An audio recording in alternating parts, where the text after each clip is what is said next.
பச்சை கொண்ட கடலையோட கிரேவி செய்ய போகிறோம்.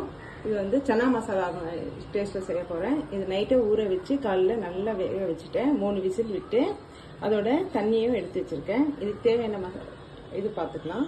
தக்காளி வந்து 3 தக்காளி, 2 வெங்காயம், கொஞ்சோண்டு இஞ்சி, பூண்டு, கொத்தமல்லி, 3 பச்சை மிளகாய். இது வந்து சன்னா மசாலா, சீரகம், கஸ்தூரி மேத்தி, அப்புறம் மஞ்சள் பொடி, மிளகாய் பொடி, காஷ்மீர் சில்லி.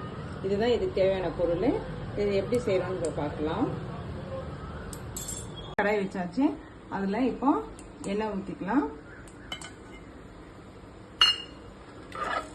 எண்ணெய் நல்லா காஞ்சிட்ட உடனே நம்ம எடுத்து வச்சிருக்க பூண்டு, இஞ்சி,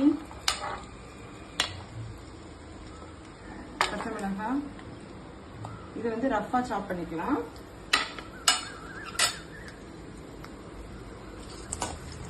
இஞ்சி, பூண்டு, பச்சை மிளகாய் போட்டுட்டோம். இப்போ இந்த ரஃப்பாக சாப் பண்ணியிருக்கேன் வெங்காயம், தக்காளி போட்டுட்டு இதை நல்லா வதங்கட்டும். நல்லா சுருளை வந்ததுக்கப்புறம் தான் நம்ம இதை அரைச்சி மிக்சியில் போட்டு அரைக்கணும். இது வேகிறதுக்கு இதுக்கு தேவையான கல்லுப்பு போட்டுக்கும்.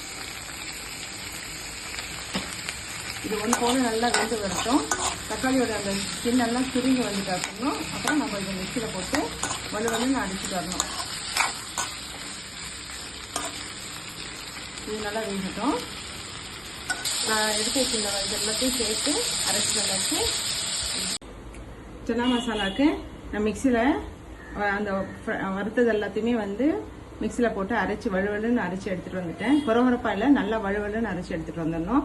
அப்போ தான் ரெஸ்டாரண்ட் சைடில் நம்மளுக்கு சன்னா மசாலா கிடைக்கும். இப்போ கடாய் வச்சாச்சு. கடாயில் அதுக்கு எண்ணெய் ஊற்றிக்கலாம். பட்டர் வேணுங்க பட்டரும் போட்டுக்கலாம். நான் வந்து டயட் இதில் இருக்கனால கொஞ்சமாக தான் ஆயில் ஊற்றுறேன். இதிலே சீரகம் போட்டுக்கோங்க. வேற எதுவுமே போட வேணாம். நம்ம இந்த மசாலா அரைச்சோம்லே இதிலே எல்லாமே இருக்கு. வெங்காயம், தக்காளி எல்லாமே இருக்கனால வெறும் சீரகம் ஒன்று தான் போடணும். பாருங்க, சீரகம் வெந்துருச்சு. இப்போ நம்ம அரைச்சிட்டு வந்த மிக்சிலேருந்து எடுத்துட்டு வந்த மசாலாவை போட்டுருவோம்.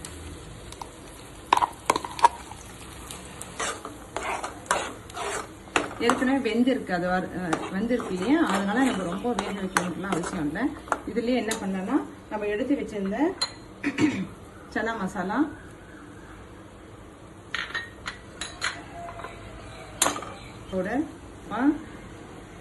மிளகாய் பொடி, மஞ்சள் பொடி ஒன்று பவுடர் பண்ணிட்டு, இந்த சன்னா மசாலா வந்து ரொம்ப ஹெல்த்தியாக இருக்குங்க. இந்த கிரீன் சன்னா இப்போ அவைலபிளாக இருக்குது எல்லா ஷாப்ஸ்லையும். டிமார்ட்லாம் ரொம்ப அவைலபிளாக இருக்குது இந்த கிரீன் சன்னா. பிளாக் சன்னா இருக்கு இல்லையா, அதே மாதிரி தான் இந்த கிரீன் சன்னா. ரொம்ப சாஃப்டாக இருக்கும், நல்ல ஹெல்த்தியானது கூட. கம்பேர்ட் டு அதர் சன்னாஸோட இது வந்து ரொம்ப ஹெல்த்தியானது. ட்ரை பண்ணி பாருங்கள். சன்னாவை போட்டுருவோம். நான் சன்னாவுக்கு வந்து வேக வைக்கும் போதே கொஞ்சமாக உப்பு போட்டிருக்கேன். அதனால இப்போ இந்த மசாலா தேவையான உப்பு தான் போடணும். இந்த மசாலா தேவையான உப்பு போட்டுக்கிறேன். சன்னா வேக வச்ச தண்ணியை வந்து கீழே கொட்ட மாட்டேன். அந்த தண்ணியே இதுக்கு கொஞ்சமாக ஊற்றிக்கிறேன். அப்புறமா தேவைப்பட்டுச்சுன்னா ஒன்று கொஞ்சம் ஊற்றிக்கிறேன்.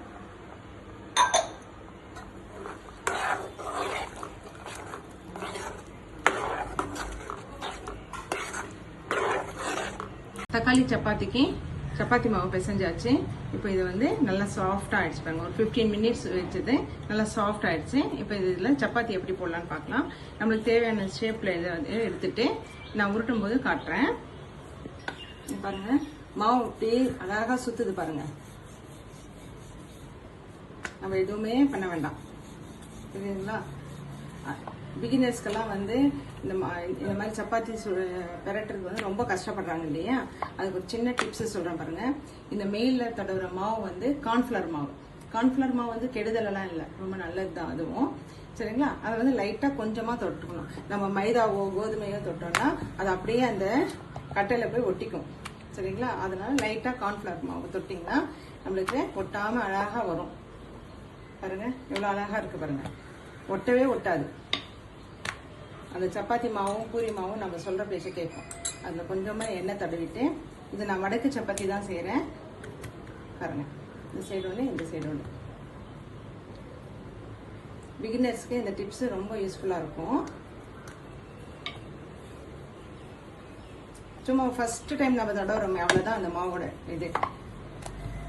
இதே கோதுமை மாவு இல்லை மைதா மாவுனா நம்ம அப்பப்போ எடுத்து தடவினே இருக்கணும். இந்த டிப்ஸ் யாருக்கெல்லாம் பிடிச்சிருக்கோ அவங்க எனக்கு லைக் பண்ணுங்க. பாருங்க, ஒரு வாட்டி தான் நான் தடவுனேன் அந்த மாவு. எவ்வளோ நீட்டாக வந்திருக்கு பாருங்க.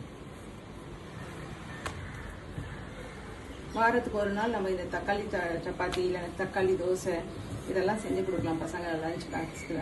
அவங்க போய் மதியம் லஞ்ச் பாக்ஸ் திறந்து பார்க்கும்போது அவ்வளோ ஹாப்பி ஆகிடும். அவங்க ஃப்ரெண்ட்ஸ் எல்லாம் சொல்லுவாங்க, சூப்பராக இருக்கே, கலர்ஃபுல்லாக இருக்கேன்னு சொல்லும் போது they feel very happy. And நல்லா நம்ம டிஃபன் பாக்ஸும் காலியாக வரும்.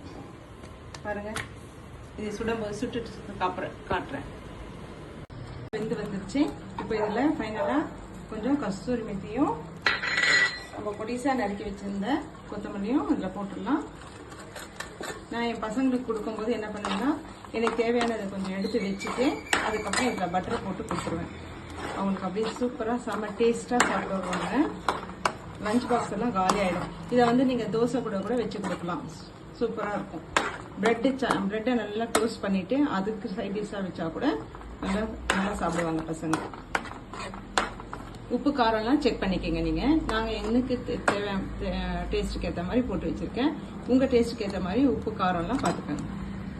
அதில் சப்பாத்தி போட்டுடலாம்.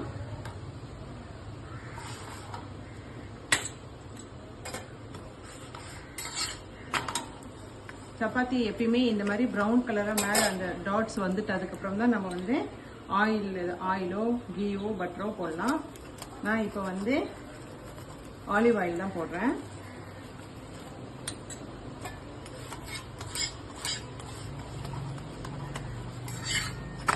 பசங்களுக்கு பட்டரை எடுத்து வச்சிருக்கேன். பசங்களுக்கு பட்டரை போட்டு கொடுப்பேன்.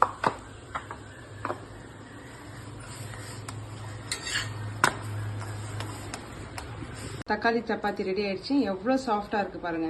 ஒரே 2 விரல்லையே பிச்சிட முடியும். நிறைய லேயர்ஸும் இருக்கும். நல்லா உள்ளேயும் வெந்திருக்கு பாருங்க. அதுவும் பச்சை கொண்ட கடலை இருக்குல்லையே, அதோட ரெஸ்டாரண்ட் ஸ்டைலில் கிரேவி செஞ்சுருக்கோம்.